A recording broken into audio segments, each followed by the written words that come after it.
Sir काय सांगाल तुम्ही की काल फलटण पंचायत समितीच्या सभापती निवडीवेळी जे फलटण तालुक्यामध्ये ओरिजिनल ओबीसी समाजाला डावलून एक मराठा कुणबी समाजाच्या उमेदवाराला सभापती पद देण्याची चर्चा सुरू आहे. आज तुम्ही फलटण मध्ये आलात, काय तुमच्या भावना याविषयी? चर्चा नाही, फक्त ऑलरेडी हे आमचं संविधानिक पद जे मूळ ओबीसीना मिळायला हवं होतं ते पद ऑलरेडी इथल्या राज्यकर्त्या लोकांनी राजे रजवाड्यांनी हे त्यांच्या घरामध्ये घेतलेलं आहे.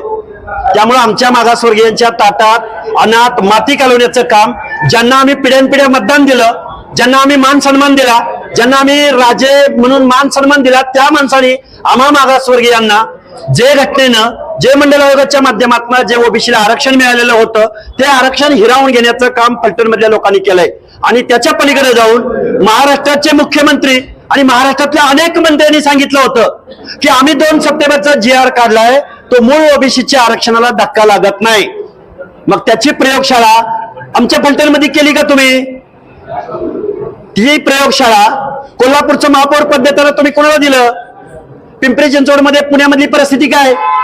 त्याचबरोबर अहिल्यानगर मधला महापौर कोण झाला? त्याचबरोबर छत्रपती संभाजीनगर मध्ये काय दौंडचा नगराध्यक्ष कोण झाला? अशी शेकडो उदाहरणं आमच्याकडे आहेत. त्यामुळे इथल्या राज्यकर्त्या लोकांनी ओबीसीच्या अनाथ माती कालवण्याचं काम केलेलं आहे. आज रोजी ओबीसीचं आरक्षण संपलेलं आहे.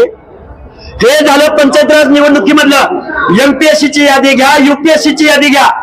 शिक्षण आणि नोकऱ्याच्या एंट्री पॉइंटला बोगस सर्टिफिकेटचा सुळसुळाट या महाराष्ट्रामध्ये सुटलेला आहे आणि मूळ ओबीसीचं आरक्षण संपलेलं आहे. ओबीसींना माझी विनंती आहे, आपल्या लेकरा बाळांसाठी, आपल्या आरक्षणाच्या संरक्षणासाठी तुम्ही एकत्र या, अन्यथा गुलामीमध्ये त्यांची गुलामी करायला तयार राहा. या संदर्भातली आपली पुढची भूमिका कशी असेल? हे बघा, 24 तारखेला 24 मार्चला फलटण मध्ये ऐतिहासिक असा मोर्चा होईल. लाखोच्या संख्येनं आमचं आरक्षण कसं संपलंय, आरक्षणाच्या संरक्षणासाठी फलटण हे क्रांतिकारकांची भूमी आहे, फलटण हे ओबीसींची भूमी आहे. ज्या लोकांना आमच्या दारात मतं मागायला यायचे त्या माणसांना आम्ही हा जाब विचारण्यासाठी 24 मार्च रोजी आम्ही ओबीसी आरक्षण बचाव, ओबीसी एल्गार मोर्चा, नवे पर्व ओबीसी सर्व ही भावना डोळ्यासमोर ठेवून आम्ही येत्या 24 तारखेला फलटण मध्ये मोर्चा काढत आहोत, मोर्चाचे हाक देत आहोत. आताच आपण बोललो की सध्या अर्थसंकल्पीय अधिवेशन सुरू आहे आणि ओबीसी व त्यामध्ये सुद्धा अन्याय झालेला आहे. हा अन्याय कायमच होत आलेला आहे.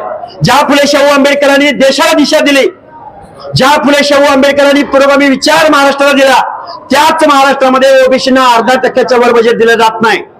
ही शोकांतिका आहे. आज आमचं